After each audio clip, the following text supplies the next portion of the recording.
오늘은 예수님을 닮아가는 예수님의 마음을 품는 교회 세 번째 시간이고요. 다음 주가 이제 마지막 최종 시리즈 마지막 시간이 되겠습니다. 오늘은 제목이 용서하는 마음입니다. 예수님의 마음은 겸손한 마음, 그리고 순정하는 마음, 그리고 사랑하는 마음이라고 지난 시간까지 했습니다. 그리고 오늘은 바로 용서하는 마음입니다. 사람은 살면서 누군가를 미워할 수도 있고요. 또 그 사람을 또 다른 누군가를 증오하면서 살 수도 있습니다. 이유는 여러 가지가 있습니다. 어떤 이유에서든지 그 사람을 미워할 수도 있고 증오할 수도 있습니다. 그렇다면 여러분들은 누군가가 여러분들에게 잘못을 했을 때 정말 용서할 수 없는 그런 일을 여러분들에게 했을 때 여러분들은 그 상대방을 용서해 주실 수가 있습니까? 아니면 그 사람을 정말로 용서해 주신 적이 있으십니까? 우리가 살아가는 세상은 다양한 문화 속에 살고 있습니다. 개인의 성격들이 전부 다 다양한 성격을 가지며 그렇게 살고 있습니다. 그렇기 때문에 그 모든 사람들과 어울려 살기 때문에 때로는 상대방에게 상처를 줄 수도 있고요. 상대방에게 씻을 수 없는 그런 오명을 주기도 합니다. 왜냐하면 다양한 성격의 다양한 문화 속에 살고 있기 때문입니다. 또 사소한 일로 인해서 오해를 하게 되고 또 그 오해로 인해서 증오를 하고 미워하게 됩니다. 아무것도 아닌 것에 그 오해가 생겨나 불신하며 그리고 상대방을 상대하고 얼굴을 보려 하지 않습니다. 때로는요, 피해를 본 그 피해자가 평생을 가해자를 원망하면서 살 때도 있습니다. 그 가해자로부터 정말 트라우마가 생길 정도로 이렇게 피해를 보고 평생을 그 사건을 잊지 못하고 산다면 과연 여러분들은 그 상대방을 용서해 줄 수가 있겠습니까? 용서라는 말은 다른 것이 아니라 다른 사람의 지은 죄나 잘못을 꾸짖거나 또는 벌하지 않고 봐주는 것을 용서라고 합니다. 우리 말로는 애누리라고도 합니다. 애누리 하면 여러분 우리가 흔히 아는 것처럼 가격을 흥정하고 깎는 그런 의미도 있지만 용서해 준다는 의미로 이 애누리가 사용되기도 합니다. 여러분은 어떻게 용서를 해야 한다고 생각하십니까? 만약에 용서를 하게 된다면 어디까지 우리가 용서를 해야 된다고 생각하십니까? 용서한다고 해서 그 죄까지 다 없어질까요? 아니면 완전하게 용서해 줄까요? 아니면 용서만 해주되 일부는 해주고 정말 그 사람의 죄는 미워하는 그런 용서를 해줘야 할까요? 상대방을 용서하면 손해본다는 느낌이 듭니다. 그렇기 때문에 우리가 용서라는 단어 앞에 용서하면 뭔가 모르게 망설이는 그런 느낌을 가지게 됩니다. 요즘 넷플릭스에 핫한 우리 한국 드라마가 하나 있습니다. 제목이 더 글로리라는 그런 드라마입니다. 이 드라마 속의 여주인공은 학창 시절 때 같은 학생들로부터 동창들로부터 학폭을 당합니다. 그런 그 학폭에 트라우마가 생겨서 성인이 돼서 나중에 그 가해자들을 한 사람씩 찾아가서 그 가해자들을 복수해 준다는 그런 내용을 담고 있습니다. 이 드라마를 보면서 과연 이 피해 여성이 꼭 그렇게 가해자를 찾아가서 응징을 해야 되나, 용서를 해줄 수 없나 그런 생각을 하기도 하고 의문을 가지기도 합니다.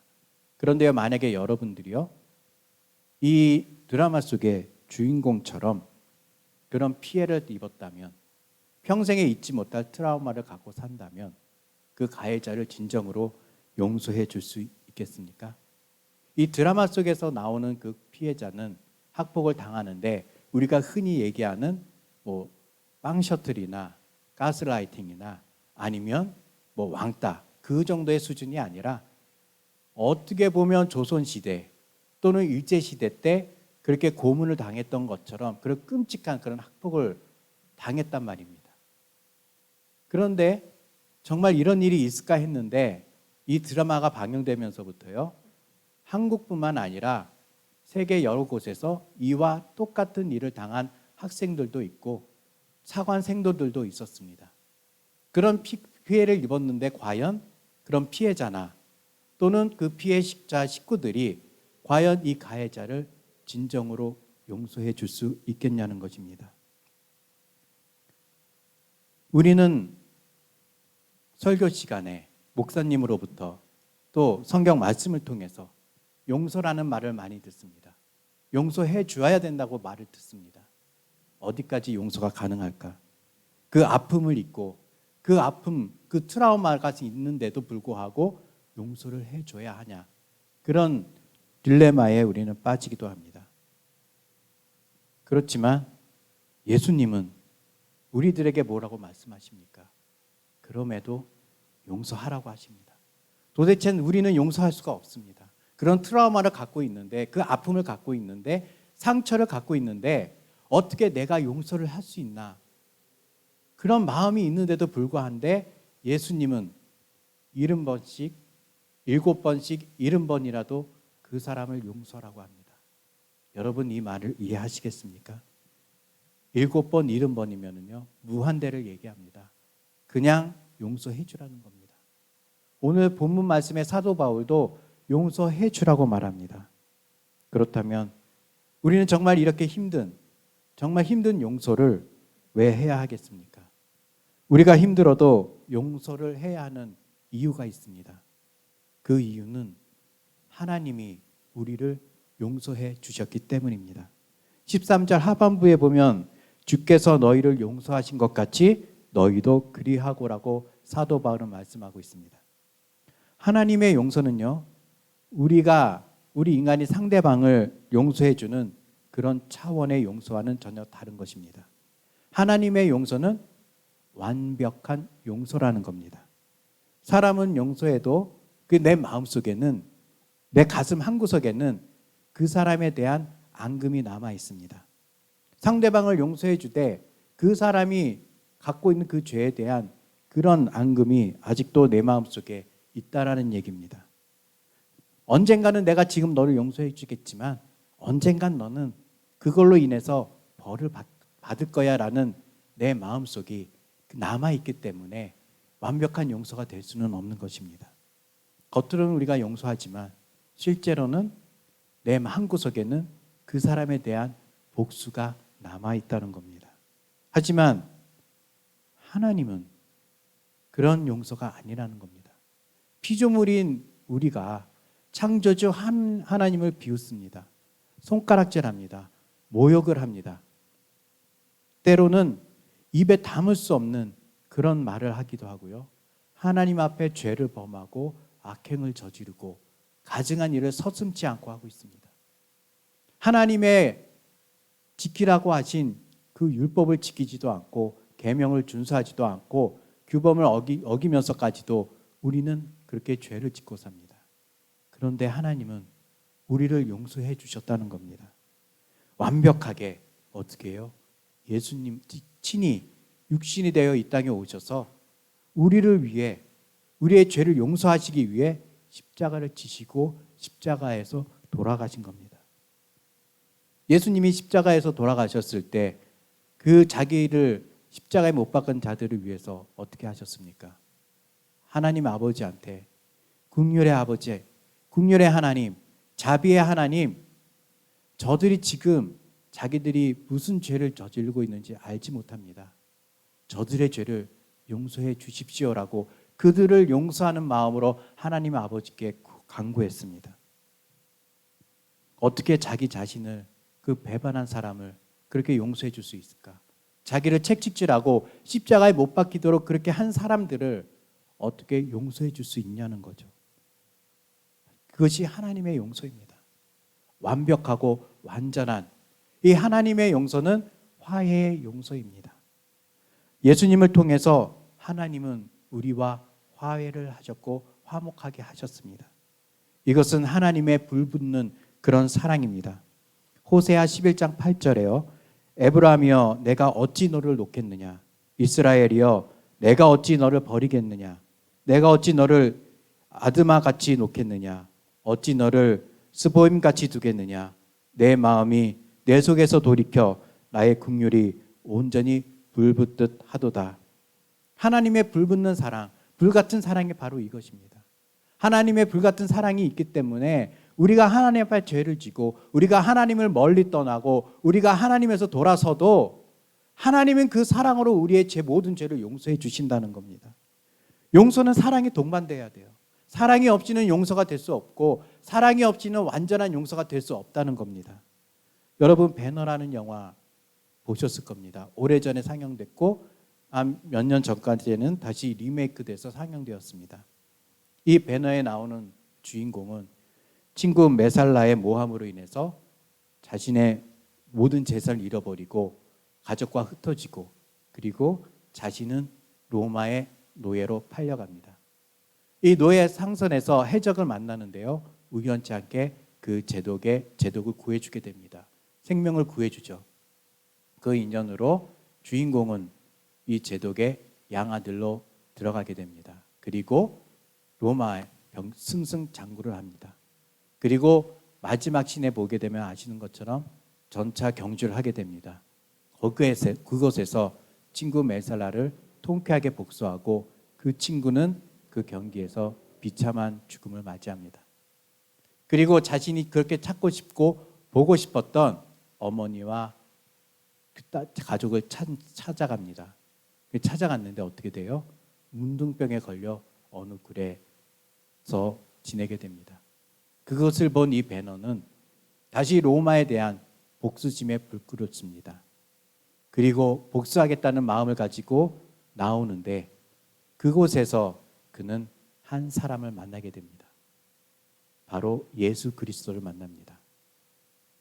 언제 만나느냐? 예수님이 십자가를 짊어지시고 골고다 언덕을 향해 가는 그 모습을 그는 보게 됩니다.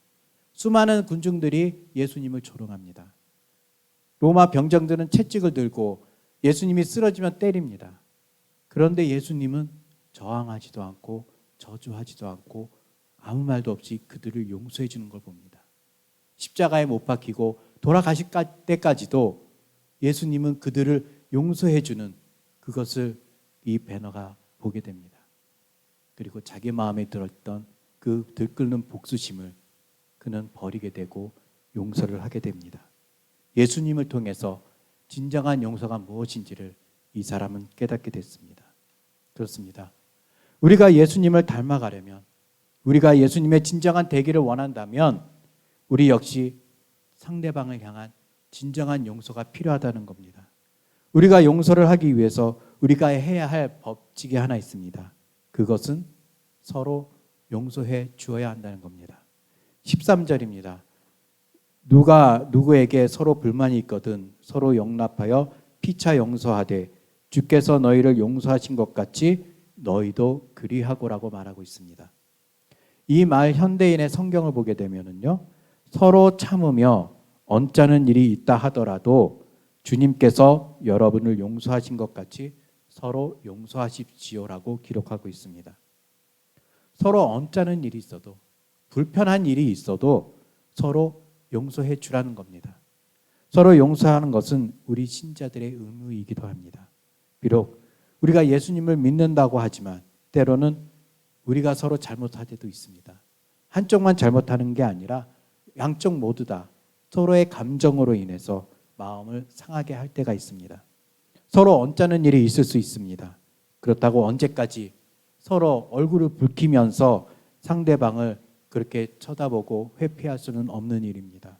분명한 것은 우리 모두 다, 양쪽 모두 다 잘못이 있다는 겁니다.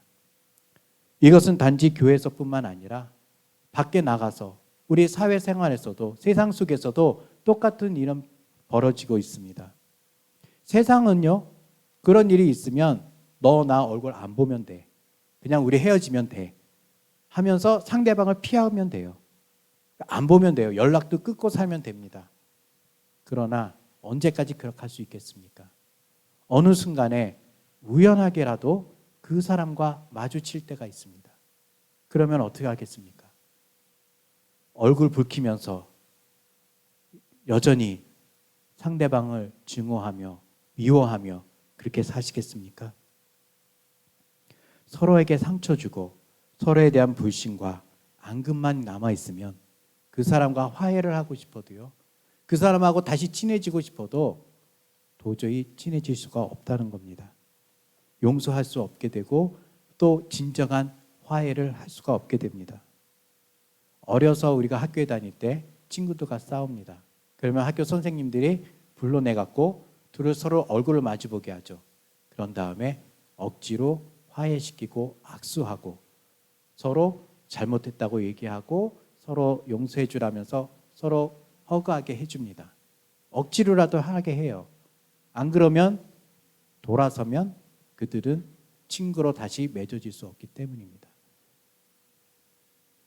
우리도 때로는요, 참으며 서로를 용서해 줘야 합니다. 왜냐하면 교회는 사랑의 공동체이기 때문입니다. 예수님의 사랑으로 우리는 용서함을 받았습니다. 그 용서를 받은 우리가 나만 그 용서를 받으면 되는 것이 아니라 우리도 역시 다른 사람을 용서해 줘야 한다는 것입니다. 이것이 예수님을 따라가고 예수님을 본받는 성도의 참된 모습입니다. 비록 내가 손해보는 것 같아도요, 내가 좀 미치는 것 같아도 우리는 그래도 용서해 줘야 하는 것입니다. 용서해 줄 때는요, 불평과 정죄함이 없어야 합니다. 완전하고 깨끗하게 비난하지 않고 그 사람을 정말로 진심으로 화해하며 용서해 줘야 하는 것입니다. 그런데 그게 어떻게 말처럼 쉬운 일이겠습니까? 그렇게 생각하고 말씀하실 수 있습니다. 쉽지는 않을 겁니다. 그러나 우리가 베드로를 보시기 바랍니다. 베드로가 어떻게 됐습니까? 베드로는 어떤 사람입니까? 우리가 아는 것처럼 베드로는 예수님의 수제자라고 이야기를 듣습니다. 역정적인 사람이었습니다. 그런데 어느 날이요, 자신보다 한참 아래 후배라, 요즘 말로 하면 후배일 수도 있죠. 후배인 사도 바울에게 꾸지람을 듣습니다. 책망받는 일을 합니다. 사도 바울이 대선배 같은 베드로를 책망해요. 갈라디아서 2장 14절에 보면은요, 그러므로 나는 그들이 복음의 진리를 따라 바르게 행하지 아니함을 보고 모든 자 앞에서 게바에게 이르되 내가 유대인으로서 이방인을 따르고 유대인답게 살지 아니하면서 어찌하여 억지로 이방인을 유대인답게 살게 하려느냐 하였노라. 어떤 내용이냐 하면은요, 베드로가 이방인들과 함께 식사를 하는 자리가 있었습니다. 그런데 그 자리에 야고보에서 온 성도들이 있습니다. 유대인들이 있었죠. 그들을 보고 자신에게 베드로 자신이 그들이 자신한테 어떤 책망을 할까 두려워서, 왜냐하면 당시에 유대인들이 이방인들과 함께 식사를 한다는 건 말도 안 되는 일이었습니다. 있을 수 없는 일입니다. 그런데 베드로가 같이 식사를 했어요. 그러니 그 모습을 보면 얼마나 책망을 받겠습니까? 그렇기 때문에 베드로가 그 자리를 슬쩍 피했습니다. 이 사실을 안 사도 바울이 사람들 앞에서 이 베드로를 그렇게 책망을 합니다. 정말 지금 따지면, 요즘 세상을 따지면 감히 후배가 선배를 책망한 거예요. 있을 수 없는 일이겠죠. 그럼에도 이 베드로는 어떻게 합니까? 우리가 베드로를 잘 알지만 그 성격이 불같은 성격이에요. 예수님을 잡아갔을 때 칼로 로마 병정의 귀를 자른 사람이고, 그렇게 불같은 성격을 가지고 있는 베드로인데도 불구하고 이 한참 아래 후배인 사도 바울이 자신을 책망했는데도 불구하고 그는 화를 내지 않았다는 겁니다. 용서해 주면서 어떻게 뭐라고 부릅니까? 나의 형제 바울이라고 부릅니다. 어떻게 이런 말을 할 수 있을까요?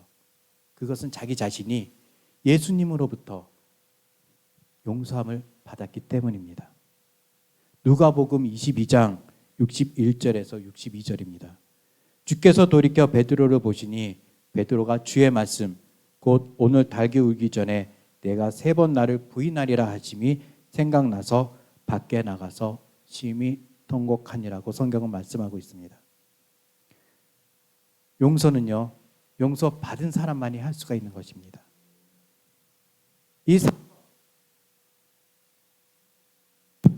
이 사건을 보면 죄송합니다.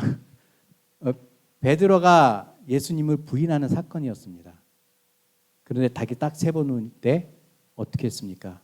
예수님이 베드로를 쳐다봅니다. 그 순간 베드로도 예수님 눈과 눈이 마주쳤겠죠. 그 예수님의 눈이 마주치는 순간 그 베드로는 어떤 마음이 들었겠습니까? 예수님은요, 그 베드로를 책망하지 않았습니다. 베드로에게 너 왜 그랬느냐라고 나중에라도 책망하지 않으셨습니다. 예수님은 베드로를 바라보는 눈빛은 용서해 주는 마음이었습니다. 그런 예수님의 눈빛을 본 베드로가 자기의 죄가 얼마나 큰지를 알고 밖에 나가 통곡하며 울었습니다. 정말 씻을 수 없는, 용서받을 수 없는 일을 베드로는 했음에도 불구하고 예수님으로부터 그는 완전한 용서를 받았습니다. 그 용서를 받았기 때문에 그는 어느 누구도 용서해 줄 수 있는 그 마음이 생겨났던 겁니다. 내 마음에 사랑이 있어야 용서를 해줄 수 있는 것입니다. 내 마음에 예수님의 마음, 우리가 예수님 안에 거하여야만 우리는 진정한 용서를 해줄 수 있는 것입니다. 말씀을 맺겠습니다. 지금 이 순간에도 많은 사람들이 서로 상처를 주기도 합니다. 서로에게 아픔을 주기도 합니다. 때로는 예기치 못한 억울한 일로 인해서 그렇게 누명을 쓰기도 하고 오명을 쓰며 고통 가운데, 괴로운 가운데 그런 삶을 살아가고 있습니다. 때로는 슬피 울기도 하고 원망하며 살아갑니다. 어쩌면 분노와 앙금이 남아있는 상태로 그런 날을 보내기도 할 것입니다. 그래도 우리가 잊지 말아야 할 것은 그래도 예수님의 말씀처럼 용서하라는 것입니다. 하나님의 은혜를 받은 우리에게, 예수님의 사랑을 받은 우리이기 때문에 우리 역시 상대방을 용서해 주어야 합니다.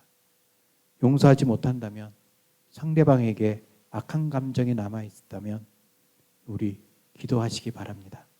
내 마음속에 그 악한 감정, 상대방에 대한 그 앙금, 그것을 없애달라고, 진정으로 예수님처럼 용서할 수 있게 해달라고 기도하시기 바랍니다. 우리들은 하나님의 은혜를 간구하고 예수 그리스도 안에서 용서의 마음을 배워야 합니다. 에베소서 4장 32절에 서로 친절하게 하며 불쌍히 여기며 서로 용서하기를 하나님이 그리스도 안에 너희를 용서하심과 같이 하라고 하셨습니다. 용서는 우리의 선택이 아닙니다. 때로는 힘들고 어렵지만 예수 그리스도 안에서 서로 용서해 주어야 하는 것입니다. 우리 안에 예수님의 사랑이 없이는 겸손도, 순종도, 용서도 없는 것입니다. 예수님 안에 거하고 예수 그리스도의 사랑을 본받으며 서로 용서해서 서로 하나가 되어 한 마음 한 뜻으로 나가는 저와 여러분이 되시기를 주님의 이름으로 축원드립니다.